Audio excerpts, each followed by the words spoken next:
Today we were talking and looking at our dental reviews, and we noticed that a lot of the reviews, a lot of people had talked about dental anxiety, and it's very, very prevalent throughout the country. So I wanted to spend some time to talk with you a little bit about dental anxiety and what dentistry has to offer, and some of the things that we've been doing in dentistry to help put this issue aside.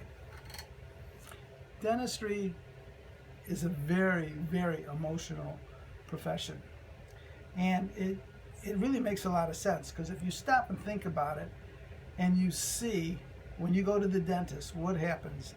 The dentist puts you in the chair, he puts on masks and gloves, he's hovering over you with sharp instruments.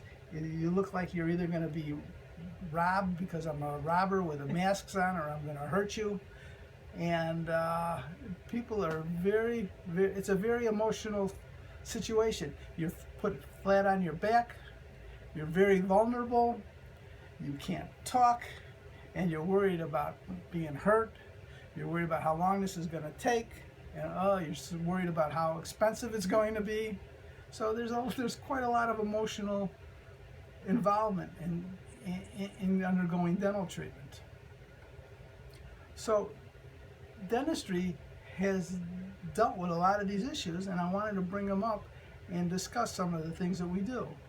Well, nowadays we have really good acting dental anesthetics. We can just swab your gum and we can get you numb, and we can do most procedures really painlessly. We also have a new appliance which we call the IsoDry, and what this allows us to do, this allows us to have you bite down on this little bite block, and this appliance will make your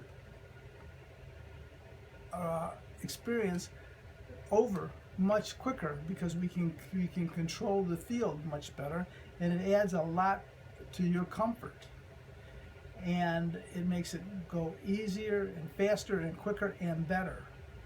We also have more modern x-rays nowadays. We have these digital x-rays, which allow us to make a much faster and accurate diagnosis, which is all put on the computer, and it makes it go much quicker. And we have lasers that we use, and these lasers, most of the time you don't even need any anesthetic when you use them, and it helps us to work.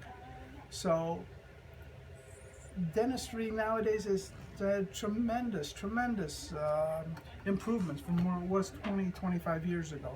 But the perception lingers. And what happens is, the mother had a bad experience at the dentist, and she passed that fear to her child, and then her child passes it to the grandchild, and pretty soon it gets so encultured and deep within the culture that everybody's afraid, and things have changed so much. So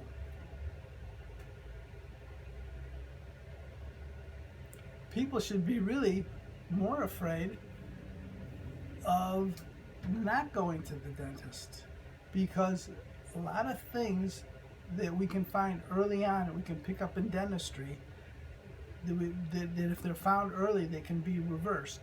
For example, cancer, diabetes, heart disease, sleep apnea, a lot of these, the first signs we can see in a patient's mouth.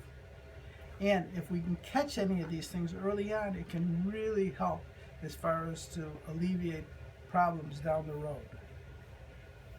So as I said before, people should be more afraid of not going to the dentist than going to the dentist, and living with fear and discomfort and worry that they have problems that they're not solving. And the strategy should be to get your mouth as healthy as possible, and then to maintain it. And how to do that? If you can find a dental practitioner that takes the time to understand your particular situation, who you're comfortable with, and who you can develop a long-term relationship with.